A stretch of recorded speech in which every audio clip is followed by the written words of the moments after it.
Êtes-vous heureux? Touchez-vous le bonheur parfois, souvent ou tout le temps? Questionnez-vous pour voir ce que vous ressentez. Ma vidéo pourra, je pense, vous aider en tout ou partie et vous aiguillera un peu sur une nouvelle façon de penser, j'espère.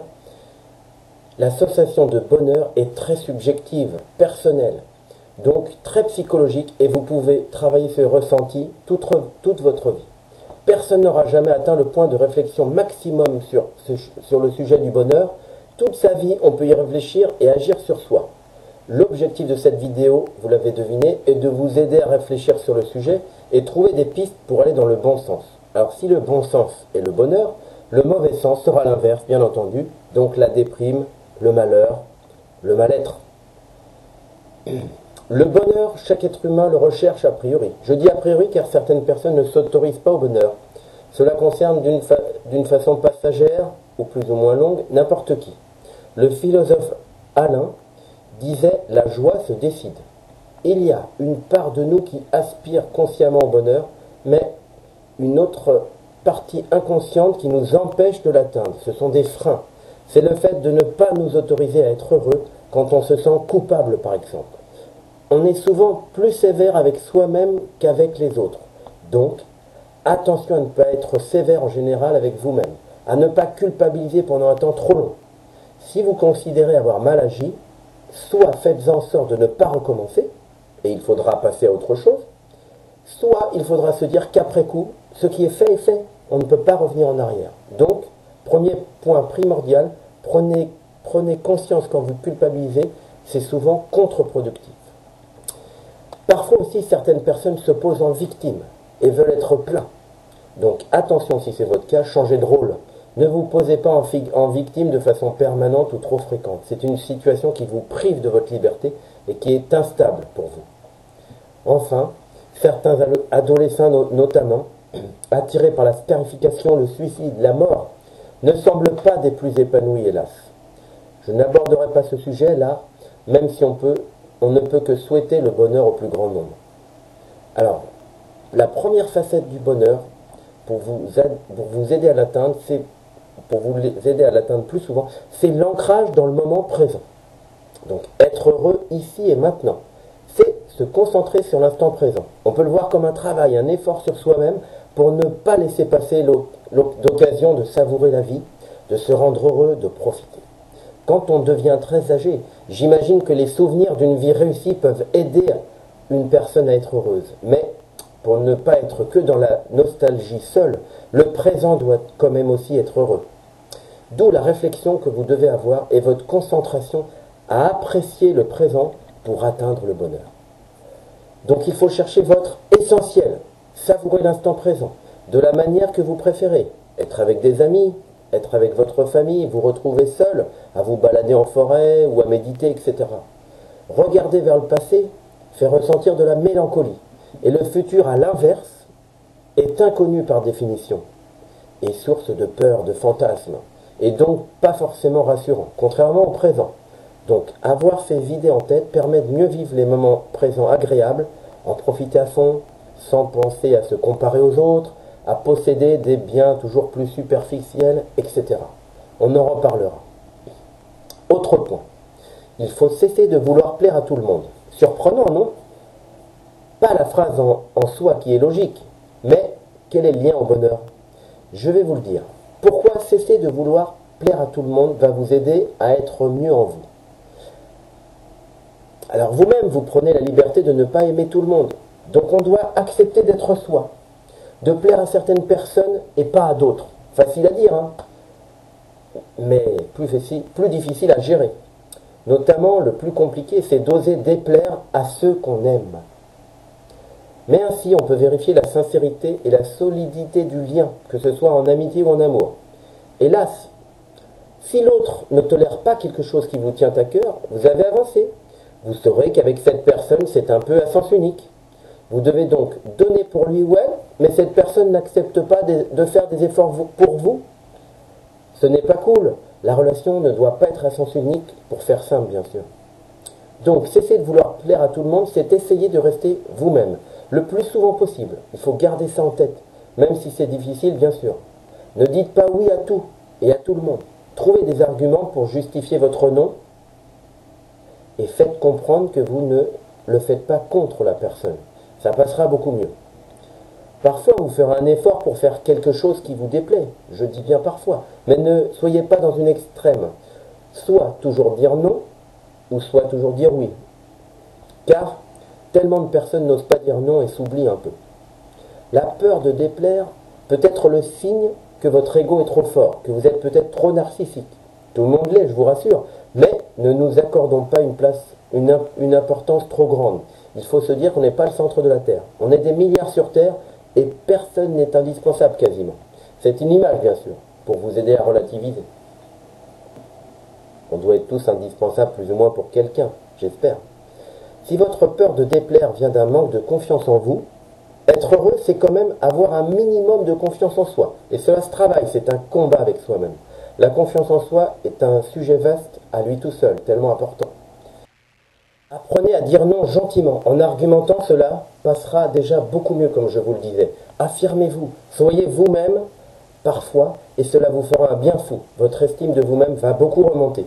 Si vous avez moins peur de déplaire, vous aurez moins de mal à dire non, vous vous sentirez moins dépendant des gens, plus libre, plus sincère et fidèle à vous-même. Le bonheur, c'est aussi lié à la construction de notre personnalité pendant notre enfance. Le manque d'amour pendant notre enfance fait que nous avons du mal à nous aimer nous-mêmes et nous avons du mal à aimer les autres. Donc, essayons de nous entourer de gens qui nous respectent ou qui nous aiment pour mieux nous aimer nous-mêmes et mieux aimer les autres.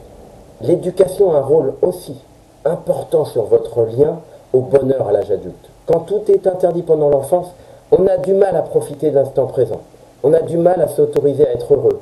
On est habitué à ne pas profiter trop des bons moments.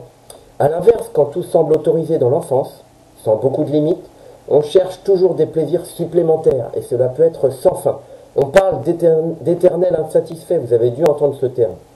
Sans beaucoup de frustration, l'enfant n'apprécie pas certaines choses qui devraient le satisfaire. Il veut toujours plus.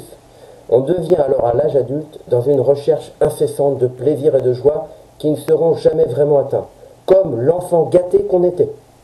Donc on voit donc que dans ces deux extrêmes de l'enfance, comment dans ces deux types d'éducation, ces deux extrêmes rendent plus compliqué le ressenti de bonheur du futur adulte. Donc savoir se satisfaire de joie simple quand on est parent, c'est vraiment un bon exemple à adopter devant ses enfants, plutôt qu'être des parents râleurs ou insatisfaits. Aiguillez-les et faites-leur prendre conscience des plaisirs simples. Ils sauront être plus heureux de choses simples quand ils seront adultes à leur tour. Expliquons qu'être heureux n'est pas forcément consommer ou posséder, contrairement à ce que véhicule notre société marchande. À partir de 7-8 ans, je dirais, ils peuvent vraiment déjà affiner leur représentation à ce sujet. Nous pensons beaucoup à ce que nous n'avons pas, à ce que les autres ont, dans cette société qui nous pousse à posséder et à consommer. Le malheur, c'est se comparer, disait Spinoza. Un peu comme les linguistes qui ont montré que les enfants qui apprennent à lire apprennent mieux quand ils voient leurs propres parents lire, si vous êtes parent, votre relation à l'argent, votre relation au bien matériel va influer pleinement sur vos enfants. Si vous êtes très matérialiste, par exemple, vos enfants s'en apercevront et ils seront influencés logiquement et risquent de suivre votre voie. Autre point que je trouve intéressant, c'est votre relation aux autres.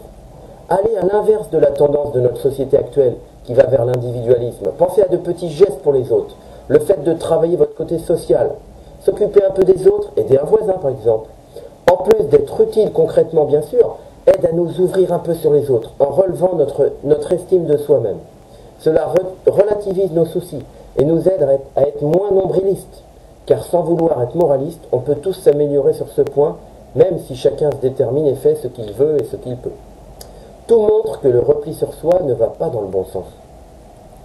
Pour tendre plus vers le bonheur, ressentez votre relation aux autres, les gens qui vous aiment, l'amour qui vous entoure, et s'il n'y en a pas assez, faites des efforts pour vous créer des amis, renforcez vos liens existants, ouvrez-vous aux autres, inscrivez-vous dans une association, devenez bénévole.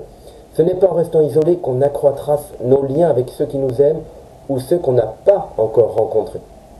Au travail, apportez des friandises, même si l'ambiance n'est pas au top, vous surprendrez positivement vos collègues. Vous montrerez un côté positif de vous-même. Votre effort sera récompensé par des sourires, une meilleure image. Voilà un exemple qui montre comment on peut agir et ne pas subir, même si ce n'est pas forcément facile. Au cours de notre vie, on rencontre des épreuves liées à un deuil, un chagrin d'amour ou d'amitié, un souci professionnel, un échec à un examen, etc. Si cela ne va pas, ne restons pas isolés. Il faut lutter contre cette tentation qui nous fait couler, cette tentation de se faire mal pour se punir de quelque chose. Sauf si on décide ponctuellement de s'isoler pour faire le point, hein. Réfléchir à des moyens d'action pour rebondir, mais là c'est ponctuel. Le déprimé ne va pas s'aimer. Il va manquer de combativité pour sortir de son état. Et son isolement aggrave sa situation, hélas. Donc au contraire, soyons dynamiques dans la mesure du possible. Ne baissons jamais les bras, parce que notre vie dépend essentiellement de nous-mêmes. Il faut avoir l'esprit combatif. La vie est courte, elle n'est pas facile, il faut avoir du volontarisme. Avoir en tête des « quand on veut, on peut », pour se motiver parfois.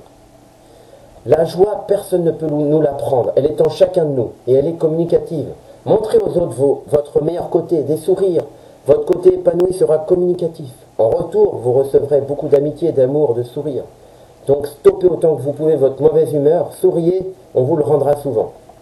Augmentons notre dose d'optimisme également. Trop d'inquiétude perturbe le bonheur.